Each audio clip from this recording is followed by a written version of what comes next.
আমার স্বপ্ন তো ইউএসএ, ইউকে, অস্ট্রেলিয়া বা কানাডা। তাহলে আমি চায়না কেন পড়তে যাবো? আসসালামু আলাইকুম, this is Rabiul Islam from widerwall consultancy. আজকে আলোচনা করব আপনি কেন চায়নাতে পড়তে যাবেন। আপনার স্বপ্ন তো ডিফারেন্ট কোনো কান্ট্রি। দেখেন, চায়নাতে পড়তে যাওয়ার জন্য আমরা যারা অ্যাপ্লিকেশন করি তারা ম্যাক্সিমাম স্টুডেন্ট কিন্তু মধ্যবিত্ত ফ্যামিলিতে বিলং করি। কারণ কেন বলতেছি কথাটা, কারণ আপনার যখন স্বপ্ন থাকবে ইউএসএ, ইউকে, কানাডা, অস্ট্রেলিয়া, স্বপ্ন আপনার থাকতেই পারে, বাট বাস্তবতা একটু ভিন্ন এই সকল কান্ট্রির জন্য। এই সকল কান্ট্রির জন্য সবার আগে যে একটা অবস্থাকে ফেস করতে হয় সেটা হল ব্যাঙ্ক স্টেটমেন্ট, যে সংখ্যাটা অনেক বেশি বড় এবং অনেক সময় আমাদের মধ্যে মধ্যবিত্ত পরিবারের জন্য এই অ্যামাউন্টটা ম্যানেজ করা অনেক বেশি টাফ হয়ে যায়। হয়তোবা আমি অ্যামাউন্টটা কোনো না কোনোভাবে লোন বা বিভিন্ন ফান্ডিং থেকে ম্যানেজ করেও ফেললাম। এরপরে স্টেজ আসতে পারে ভিসা নিশ্চয়তা। আপনি কিন্তু এই সকল বড় বড় কান্ট্রিতে কিন্তু ভিসা খুব একটা কনফার্ম পাচ্ছেন না। আমি যদি বলি রেশিও 5-10-20 বা 15 বা যদি বলি যে 30% সর্বোচ্চ আপনি নিশ্চয়তা পাচ্ছেন, এর বাইরে পাচ্ছেন। এখন বাকি যারা ভিসা পাবে না তাদের কি হবে, বা ভিসা না পাইলে কোনো লস আছে কিনা। এই বড় বড় কান্ট্রিগুলো থেকে যদি আপনি ভিসা না পান, তাহলে ডে 1 থেকে লাস্ট ডে পর্যন্ত অ্যাপ্লিকেশন ফিস, অ্যাম্বাসি ফিস, ইন্স্যুরেন্স ফিস, ডকুমেন্টেশন, বিভিন্ন পারপাসে কিন্তু আপনার একটা বড় একটা অ্যামাউন্ট কিন্তু খরচ হবে, যে অ্যামাউন্টটা কিন্তু নন রিফান্ডেবল অ্যামাউন্ট, লাইক আপনি আর অ্যামাউন্ট ব্যাক পাবেন না। যদি আপনার এই অ্যামাউন্ট রিকভার করার যদি অবস্থা থাকে, অবশ্যই ট্রাই করুন এই সকল কান্ট্রি। বাট যেহেতু বললাম আমাদের মধ্যবিত্ত পরিবার, আমাদের স্বপ্নটা একটু অনেক বড়, আমাদের স্বপ্ন থাকাটা অবশ্যই স্বাভাবিক এবং স্বপ্ন থাকতেই হবে। তো তারা কিন্তু যদি একটু চিন্তা করে, তারা কিন্তু খুব কম খরচে, ইভেন সেটা tuition fees free, hostel fees ফ্রিতে, তারা কিন্তু অপশনটা কিন্তু চায়নাতে রাখতে পারে। আপনি যদি চায়নাতে পড়াশোনা করেন তাহলে কিন্তু আপনি আপনার একাডেমিক ইয়ারে আপনি টিউশন ফি ফ্রি পাচ্ছেন, বিভিন্ন প্রোগ্রাম ভেদে হোস্টেল ফিস ফ্রি পাচ্ছেন এবং সম্ভব হলে প্রতি মাসের স্টাইপেন্ড পাচ্ছেন। যদি স্টাইপেন্ড নাও পান তাহলে টিউশন দুইটাই ফ্রি পাচ্ছেন। আর ওই সকল কান্ট্রি ইউএসএ বা কানাডা, অস্ট্রেলিয়াতে এটা কিন্তু লিভিং এক্সপেন্স অনেক বেশি, আপনাকে পার্ট টাইম জব করতে হয়।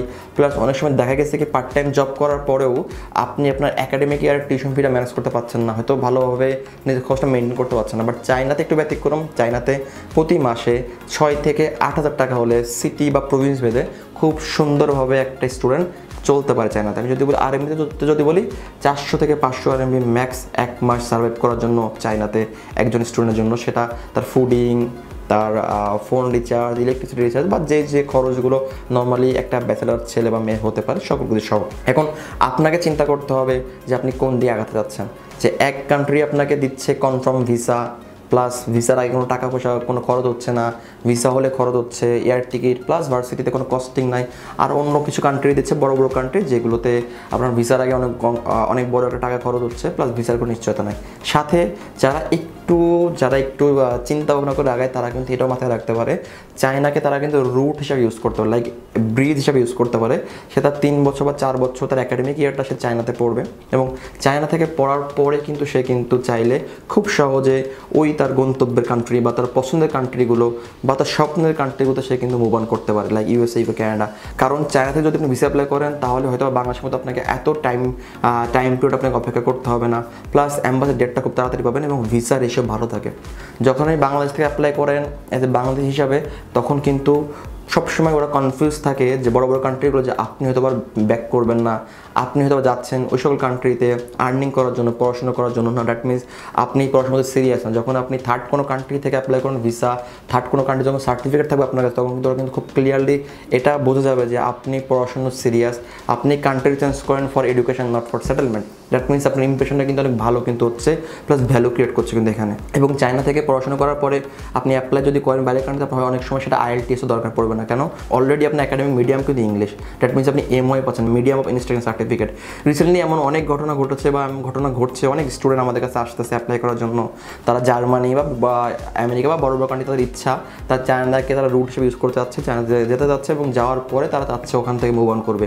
অনেকে আছে যাদের ইচ্ছা আমেরিকা, কানাডা, অস্ট্রেলিয়া, তারা চাচ্ছে এই টাইমটা বাংলাদেশে নষ্ট না করে, ভিসার জন্য নষ্ট না করে, এত বড় টাইম ফ্রেম নষ্ট না করে, ইয়ার গ্যাপটা না বাড়ায়, তারা চায়নাতে পড়াশোনা করবে, সাথে তারা এইসব কান্ট্রি প্রসেসিং করবে এবং তুলনামূলক সহজে তারা কিন্তু ভিসা পেতে পারে। তো আপনার এমন প্রশ্ন থাকে, আপনি এমন হয়ে থাকেন, আপনি একটু চিন্তা করতে পারেন, চিন্তা করে সামনে আগাতে পারেন। ইভেন যদি লাস্ট আরেকটা কথা বলি, চায়নাতে কিন্তু তেমন কোনো ব্যাংক স্টেটমেন্ট দেখাতে হয় না। ওই বড় বড় কান্ট্রি চায়নাতে শুধুমাত্র 2.5 থেকে 3 লক্ষ টাকা ব্যাংক স্টেটমেন্ট দেখাতে হয়। এটা দেখালে ভিসাটা মোটামুটি মোটামুটি কনফার্ম, আর চায়নাতে ভিসা রেজিস্ট্রেশন নাই বললে চলে। তো আপনি নির্দ্বিধায় নিশ্চিন্তে আপনি চায়নার কোচিং শুরু করতে পারেন। যদি চায়নায় যদি আপনার আরও ইনফরমেশন দরকার পড়ে আপনি চাইলে আমাদের অফিসে আসতে পারেন, হোয়াটসঅ্যাপ নাম্বারে কল করতে পারেন এবং আমাদের সাথে কথা বলে আপনি আপনার সিদ্ধান্ত সঠিকভাবে নিতে পারেন। আমরা ওয়াইডেবল কনসালটেন্সি 5 বছর বেশি সময় ধরে চায়না বিভিন্ন ইউনিভার্সিটি স্কলারশিপ নিয়ে কাজ করে আসছি। আশা করি আপনার উচ্চশিক্ষার জার্নি WWC এর সাথে শুভ হবে। ভালো থাকবেন। আসসালামু আলাইকুম।